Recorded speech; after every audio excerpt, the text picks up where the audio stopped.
According to Kevin McCarthy's meeting with Marjorie Greene, she might be removed from at least one of the committees that she serves on.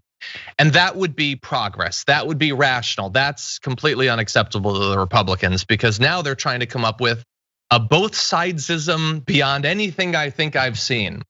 Okay, maybe we will remove her, but not just her. You have to give one too. And conveniently, what do you know? It's Representative Ilhan Omar. House Republicans, including former Trump doctor Representative Ronnie Jackson, drafted an amendment to a bill to remove Marjorie Taylor Greene from her committees and to remove Representative Ilhan Omar from her committees too. And it's not just a couple of kooks in the elected section of the Republican Party. It's also on right-wing media. So here is Bill Hemmer from earlier today.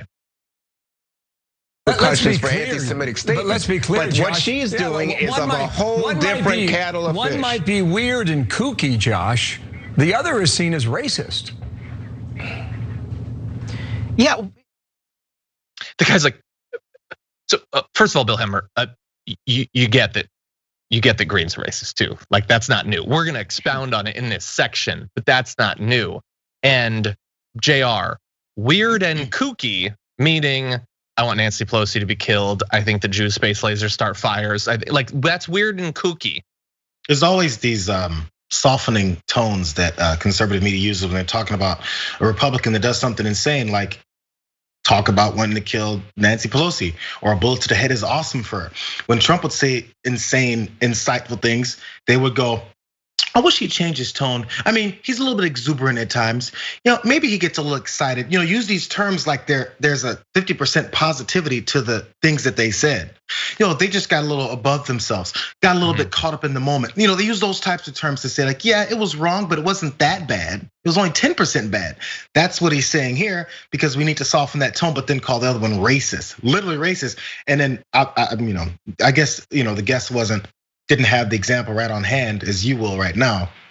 Like, because my thought, right when they said that, I said, who's racist? Because I was like, I know Bill Hemmer's making the argument against Marjorie Taylor Greene. Yeah, there's so much.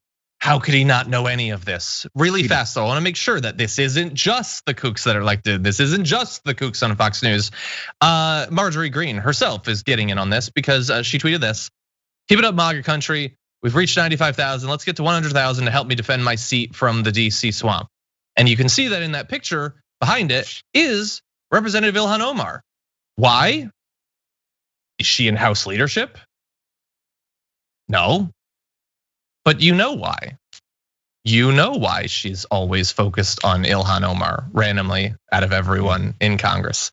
And she gets it too. Ilhan Omar tweeted, I will be honest and say it's getting really scary to serve with people with guns who dehumanize and target you.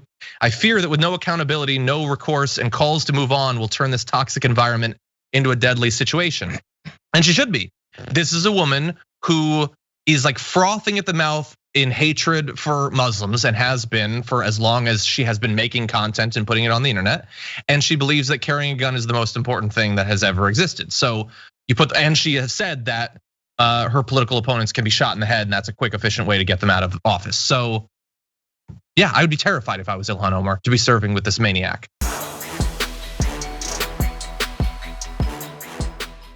For more political news breakdowns, interviews, stories of activism, and me trying my hardest to care about the occasional big celebrity news story, subscribe to our YouTube channel at youtube.com/thedamagereport. And you can ring the bell wherever it is so you don't miss anything.